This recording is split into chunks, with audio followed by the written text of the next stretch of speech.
bener nggak sih kalau kita ngikutin tren TikTok, itu semua video itu pasti bakal masuk FYP alias viral gitu ya. Mungkin banyak di antara kalian yang suka ngedengar kayak gini nih. Banyak influencer TikTok atau orang-orang yang suka sharing di TikTok bilang, gimana sih cara viral di TikTok? Salah satunya adalah, udah pasti adalah ngikutin tren. Tapi emang bener ya? Atau kenapa sih kok ngikutin tren bisa rame? Yuk kita bahas. Terus satu.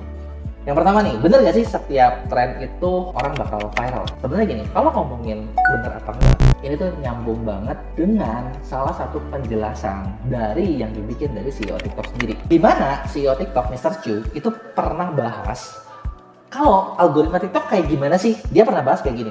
Kalau orang suka video 1, 2, 3, 5, dan ada orang yang suka video 1, 2, 3, 4, terus ada lagi orang suka video 2, 3, 4, 5, maka video-video yang belum ditonton bakal direkomendasiin ke orang-orang yang tadi gitu. Jadi si A bakal dapat video yang belum dia tonton, si B bakal dapat yang belum nonton, si C bakal dapat yang video yang tonton. Itu kayak rumit ya, tapi gampangnya gini.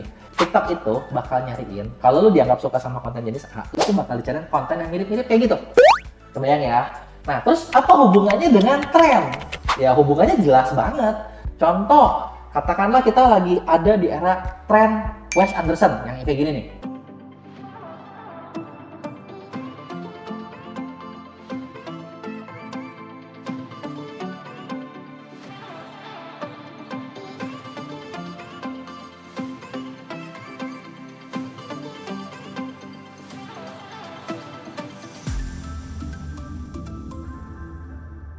Ini kan tren udah lama ya sebenarnya. Tapi kalau lu pernah nge-like seperti itu, si TikTok bakal nyadar, oh dia suka nih kontennya kayak gini, lagunya kayak gini, ininya kayak gini.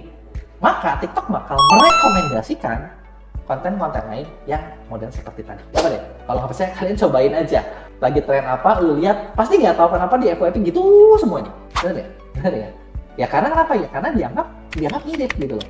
Nah, terus alasan yang kedua, ketika kalian misalnya kita ngomongin tentang tren, itu kan berarti sesuatu yang tren, semua orang tuh lagi ngeliat.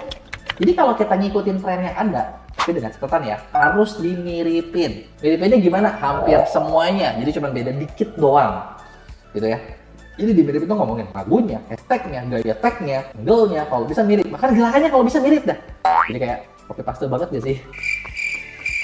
Kalau seperti itu tuh enaknya kenapa? Karena kita nggak perlu mengeducate lagi audiens TikTok. Hey, konten gini bagus loh.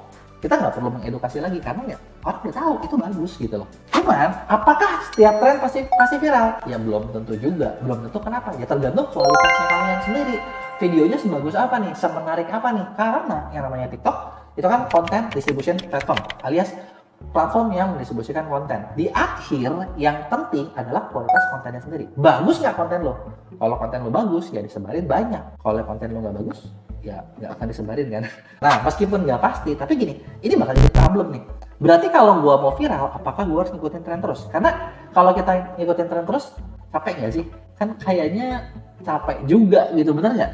Nanti tren kayak gini lu ngikutin, nanti anginnya lagi ke sana lu ngikutin, nanti anginnya lagi sana lu ngikutin. Kayak akun kita tuh jadinya kayak apa ya? Jadi kayak nggak punya style gitu, nggak punya soul gitu, jadi kayak ngikutin aja gitu kan, orang mau kemana pun gitu kan. Bisa nggak sebenarnya kita bisa rame gitu tanpa ngikutin tren? Ya sebenarnya bisa juga. Gimana caranya? Dengan lu bikin value sendiri.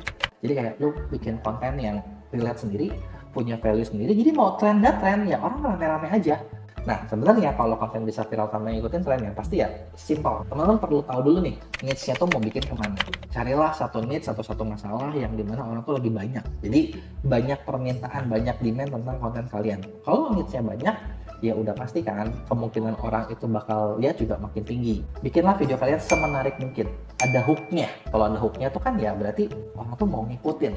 Konten yang berkualitas, bikinlah ceritanya yang menarik gitu loh. Kalau kayak gitu, itu bakal bikin kalian lebih gampang. Nah, terus ada nggak cara cepatnya? Ya sebenarnya kita juga punya nih satu program akselerator gitu kan buat kalian yang pengen jadi konten kreator. Sebenarnya mungkin bukan konten kreator kali ya. Kalau zaman sekarang kan orang tuh ya pengen cari duit toh dari TikTok gitu kan. Cari duit dari TikTok salah satu paling gampang adalah dengan jadi afiliator. Ya itu mengarah double ya. Konten kreator dapat, bisa langsung jualan dapat gitu. Kita punya program akselerator yang namanya program ATM. Dimana di sini kita punya tim yang bakal bantuin kalian gimana caranya buat bikin konten yang bagus, kontennya kejar masuk FYP gitu kan, dan kalian juga bisa dapat banyak sampel dari produk brand-brand yang berkualitas. Jadi enaknya lu tinggal fokusin konten lu, nggak perlu ngikutin tren pun nggak masalah, bikinlah tren lu sendiri. Kalian nggak perlu pusing cari duit karena kita bakal bantuin buat cari duitnya, mulai dari free sample, kerjasama brand, dan lain sebagainya.